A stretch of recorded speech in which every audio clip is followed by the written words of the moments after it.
Before you reach for your pruning shears, take a pause, because that itch to clean up the yard for winter might be the exact thing that wrecks your garden.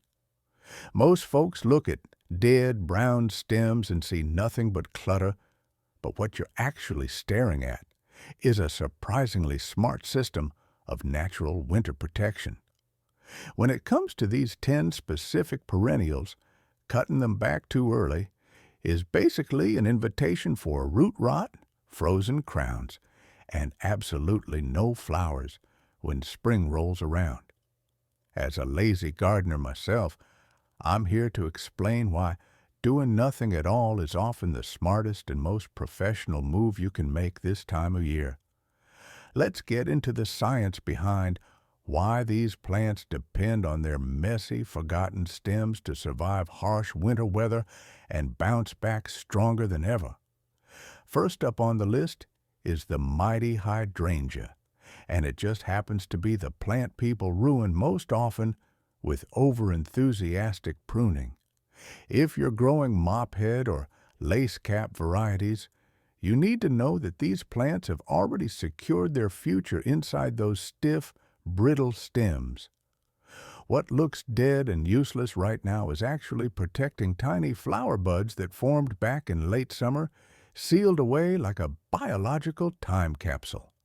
When you cut those stems down in fall, you're not just tidying up the yard, you're erasing every single bloom the plant planned to give you next season.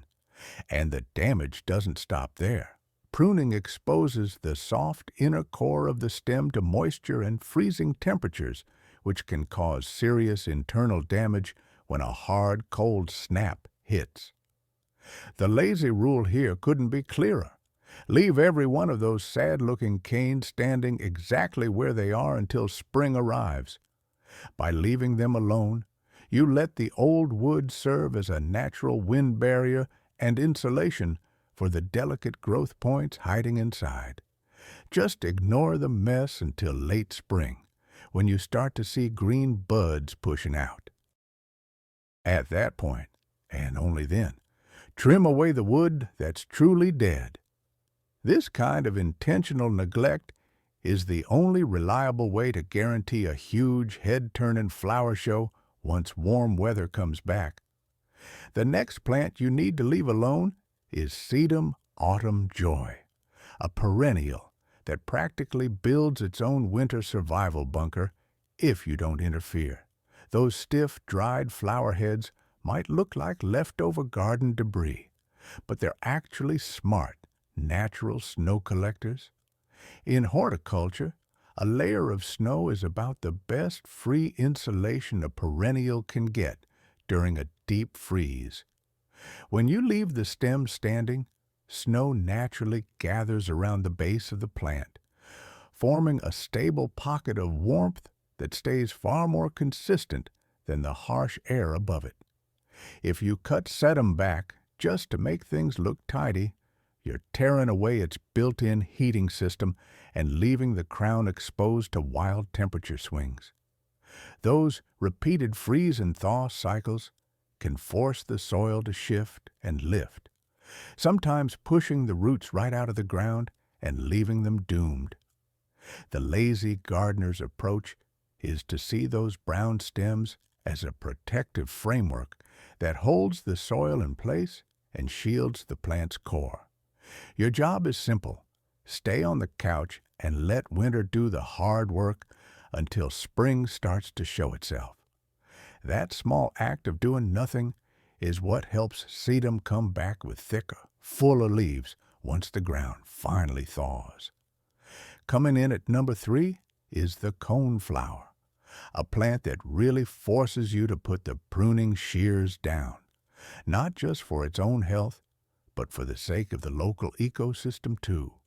Once the petals drop and those centers harden into dark, spiky cones, the plant's most important work is actually just getting started. Those cones are loaded with high-protein seeds that become a crucial winter food source for birds trying to survive the cold months. On top of feeding wildlife, Those upright stems serve another purpose by acting as natural windbreaks. They help keep the soil around the roots from drying out or blowing away during winter storms. If you cut coneflowers back now, you leave the basal growth, those tiny new leaves right at ground level, totally exposed to harsh weather. Those young leaves rely on the shade and physical protection of the dead stems to make it through brutal, sub-zero nights. By leaving the mess and doing nothing, you're shielding the crown from being burned by winter sun and battered by icy wind. It's a zero-effort strategy that turns your garden into a refuge for wildlife while letting the plant conserve energy for a powerful spring return. Sit back, enjoy watching the birds stop by, and know that your laziness is actually doing some real good. At number 4, ornamental grasses steal the show with their winter movement, but they also hide a structural weakness that makes cutting them back right now a serious mistake. Most ornamental grasses have hollow stems, and when you cut them down in winter, those open tops act just like drinking straws. Freezing rain and melting snow get funneled straight into the center of the plant, where the moisture has nowhere to go. When that trapped water freezes and expands, it can rupture the plant's internal tissues from the inside, leading to crown rot that the plant can't recover from.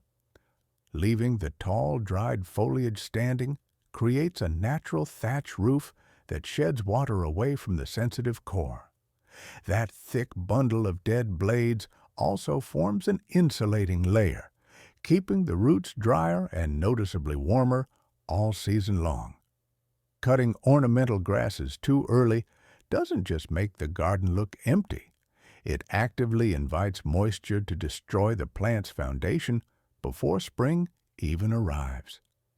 The smart and lazy move is to wait until late winter, when the ground is still frozen, to do your cleanup.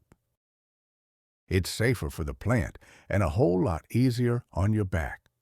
Until then, let those grasses stand tall and serve as a natural fortress against the elements. Sliding into number 5, black-eyed Susans are the tough, no-nonsense workhorses of the garden. Even so, they're not immune to a sneaky winter problem called frost heaving. That's what happens when moisture in the soil freezes and expands, physically pushing the roots up and out of the ground where they're left exposed to cold air.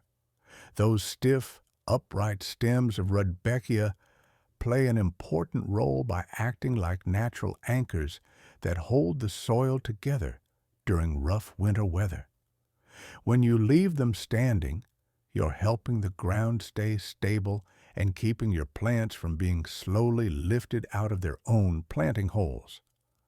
On top of that, the dried flower heads catch falling leaves and debris, creating a surprisingly effective layer of natural mulch that helps the roots stay moist. If you cut black-eyed Susans back just to make things look neat, you're stripping away their main defense against drying out and root exposure. The lazy gardener's rule with Rudbeckia is simple. Embrace the mess, because it's actually a life-saving shield. You skip the work of hauling in mulch and get a much stronger plant when spring returns. Trust the anchor, stay inside, and let your black-eyed Susans handle winter on their own. Coming in at number 6 is the hardy geranium, a smart survivor that turns its own dead leaves into a high-tech thermal blanket. Many varieties are semi-evergreen, meaning they try to hold on to a low layer of foliage throughout the winter months. Even when those leaves turn brown and look beat up, they're still doing important work by trapping a pocket of air right over the plant's growing points.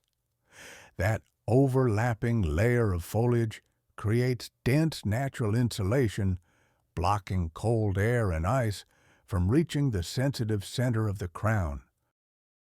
If you clean it all up to make the garden look tidy, you're basically ripping the blankets off your plant in the middle of a snowstorm.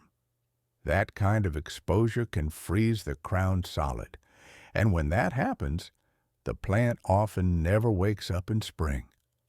The smart move is to leave the old leaves exactly where they are until you spot fresh green growth pushing up through the debris. By that time, the dead foliage will already be breaking down into nutrient-rich compost, feeding the roots for the coming season. Stick to the rule, let the leaves stay put, and let the plant hibernate in peace. At number 7, we've got lavender, a plant that's often killed by gardeners who mean well but prune way too early. Since lavender is a woody perennial, its stems are far more sensitive to freezing temperatures than soft, leafy garden plants. When you cut those woody branches in winter, you create dozens of fresh, open wounds that give cold air a direct way inside. As moisture inside those cuts freezes, the wood can crack and split, leading to severe winter dieback. That damage can travel down the stems and, in harsh conditions, wipe out the entire root system. Leaving lavender unpruned allows the standing stems to act as a sacrificial shield, taking the hit from icy winds while protecting the sap inside. By waiting to prune until the danger of deep frost has passed, you're preserving the plant's lifeblood. Hold off until you see new green buds in spring, which show you exactly where the plant is still alive. That patience is the difference between enjoying a yard full of fragrance in summer and staring at a dead gray stump instead. Moving on to number 8, Russian sage is one of those plants that looks tough and architectural, but it's hiding a clever survival trick inside those silvery stems. What most people don't realize is that those upright stems are hollow, and that hollow structure plays a huge role in keeping the roots alive under heavy snow. Those open tubes act like built-in air vents, allowing oxygen to reach the soil even when the ground is buried under ice and slush. If you cut Russian sage back too early, those vents can get clogged with debris, creating an airless environment underground that invites root rot. On top of that, the loose, airy framework of the standing stems helps spread out the weight of heavy snow, keeping it from crushing the plant's delicate crown. Leaving the stem standing ensures the roots stay dry, ventilated, and protected through the darkest part of winter. As a bonus, Russian sage puts on an incredible winter show, especially when those stems catch a light coating of frost in the morning. Don't touch it until you see fresh green shoots pushing up from the base in spring. Being lazy here isn't just convenient, it's a calculated move that keeps your sage from suffocating underground. Coming in at number 9 are coral bells, a plant known for having shallow roots that make it especially vulnerable to winter damage. These plants dry out easily because freezing winds can pull moisture straight out of the soil, a process called desiccation.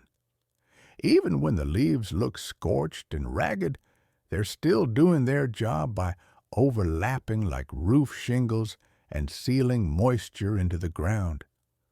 That layer of old foliage acts as a natural mulch, protecting the crown from sun and wind, which is the number one reason coral bells fail to come back in spring. If you remove those leaves just to make the garden look tidy, you're stripping away the only insulation those shallow roots have against deep cold. The leftover foliage also adds weight, helping keep frost heaving from pushing the roots up and out of the soil. The lazy gardener's rule couldn't be simpler. Leave those beat-up leaves exactly where they are and let them work like a built-in humidifier. When spring arrives, most of them will fall away on their own, making cleanup almost effortless. Trust the plant's natural defense system and stay inside where it's warm. Finally, at number 10, bee balm offers the most brilliant ecological reason of all to embrace your inner lazy gardener. The stems of Monarda are completely hollow, and those empty chambers become winter shelter for native bees and beneficial insects. Many of these tiny garden helpers spend the cold months tucked safely inside those stems, waiting for spring so they can emerge and protect your garden from pests. If you cut those stems down and haul them away in winter, you're literally throwing out your future pollinators and pest control team. Leaving the stems intact also keeps water from entering the hollow centers, freezing and rotting the plant from the inside. It creates a perfect closed-loop system where your inaction provides housing for nature, and nature returns the favor by protecting your garden. By leaving bee balm standing, you're helping support the local ecosystem while also protecting your own plants. It's the ultimate low-effort, high-reward strategy that pays off with a buzzing, vibrant garden next summer. Leave the stems up, save the bees, and officially call your winter gardening finished. At the end of the day, a messy winter garden isn't neglect. It's a sign of a healthy living ecosystem. By following the lazy gardener's rule and leaving these 10 perennials alone, you're letting nature's own protection system handle the hard work. Put the shears away, stay warm inside, and trust that your plants are safer wearing their winter armor. When spring finally arrives, you'll be rewarded with a garden that's stronger, healthier, and more vibrant than ever. And that brings us to the end of the list. If you enjoyed this video, be sure to subscribe to the Still Growing Seniors channel for more simple, easy-to-follow plant care tips. And if you found this video helpful, don't forget to hit the like button. It really helps support the channel. Thanks so much for watching, and we'll see you next time.